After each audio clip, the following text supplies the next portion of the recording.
એક રાજા અને એક પ્રધાન. રાજા ઘોડા ઉપર અને પ્રધાન નીચે ચાલતા ચાલતા જંગલના માર્ગેથી નીકળ્યા. વચ્ચે એક ઝાડવું આવ્યું ને એટલે રાજાનું માથું ઈ ઝાડવા સાથે ભટકાણું.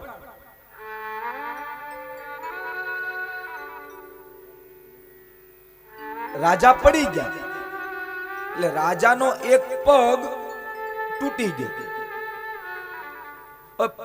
રાજાની સાથે જે પ્રધાન હતો ને એ પ્રધાનને એક વાત બોલવાની આદત.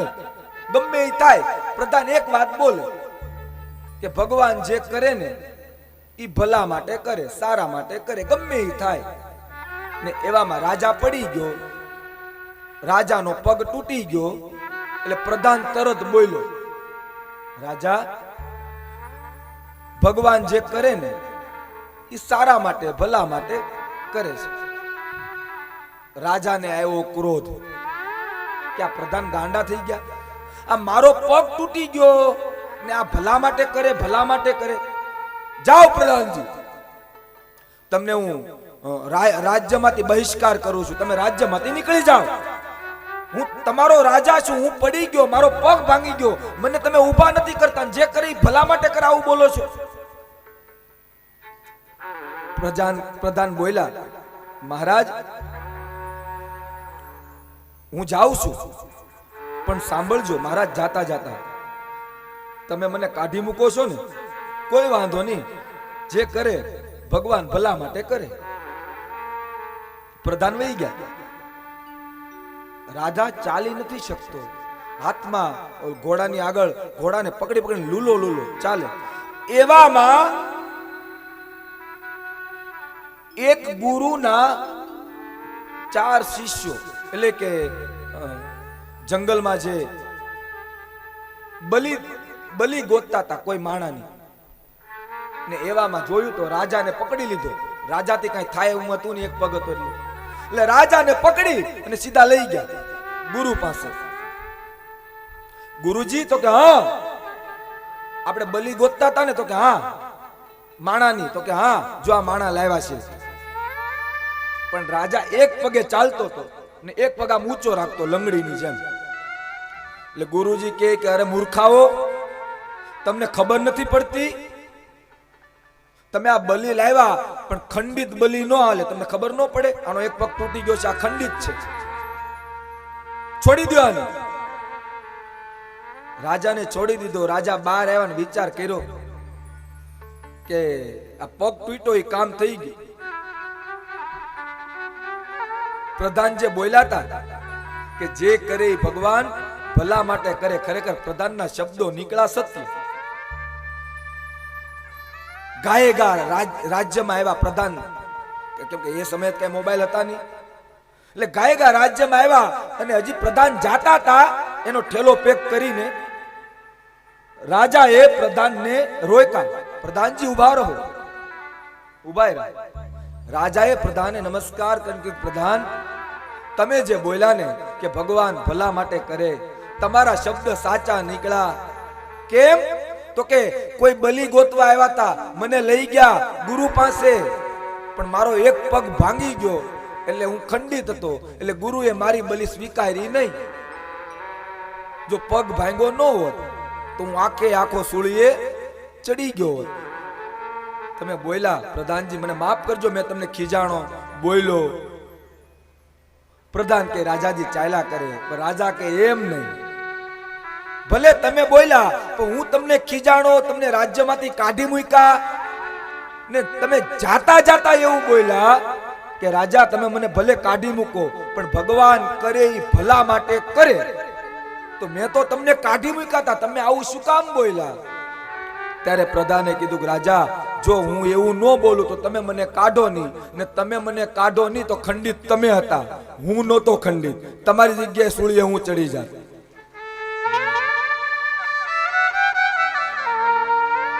સીધી વાત છે ને બાપ, ભગવાન છે ને. પણ હવે જો ભગવાનને બધી જ ખબર છે કે ફલાણા ભાઈને હું જોતું, ફલાણા ભાઈને હું જોતું, પણ હવે આપણે આપણી લાયકાત કરતાંય વધારે આશા રાખીએ. બાકી મારા બાપ એક વાત કરી દો, આ દુનિયામાં એક વ્યક્તિ એવો નથી જન્મો કે એની આશા ભગવાને પૂરી કરી હોય. કોઈ પણ રીતે આદિ જગતગુરુ શંકરાચાર્યને ફરી યાદ કરું, આશા કોઈની પૂરી નથી થતી બાપ.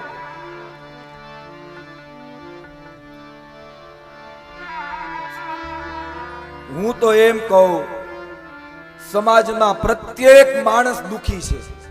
જોજો ને કવિ કબીર સાહેબે લખ્યું, જો દેખે સો કબીર દુખિયા બાબા, સુખિયા કોઈ નહીં.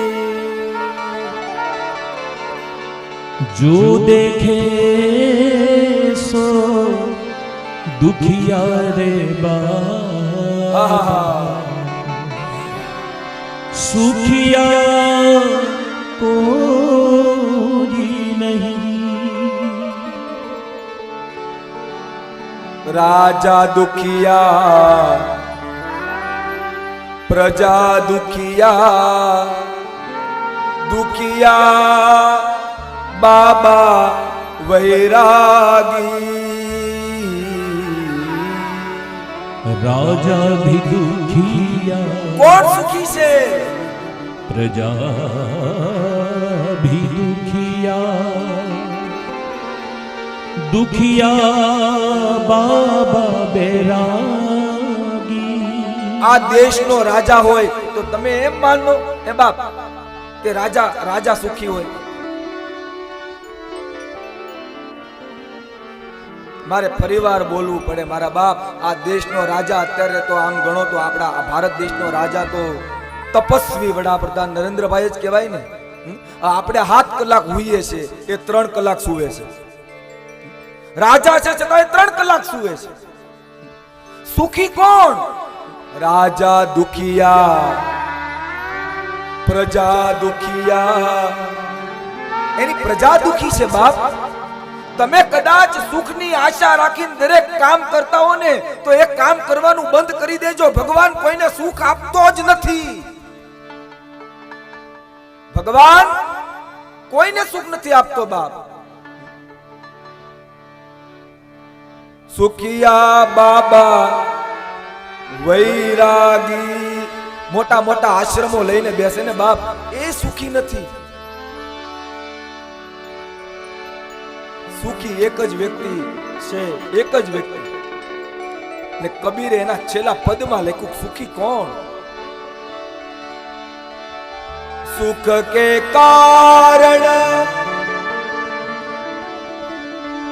कहत कबीरा वो जन सुखिया, कहत कबीरा ओ जन सुखिया, जिसने मन को जीता. સાંભળજો કબીરની વાણી તો સાંભળજો મારા બાપ. સુખી કોણ? કહત કબીરા वो जन सुखिया, जिसने मन को जीता. જેણે પોતાનું મન જીતી લીધું ને મારા બાપ, ઈ આ જગતનો મોટો સુખી.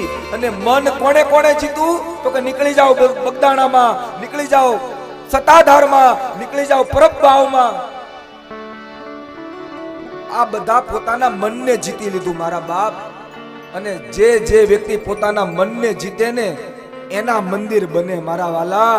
બાકી પાણીનો કોગળો નાખીને ટીપુ આપણી માથે પડે ને બથોબથ આવીએ ને એના મંદિર ન બને. આ તો મનને જીતવાની વાત.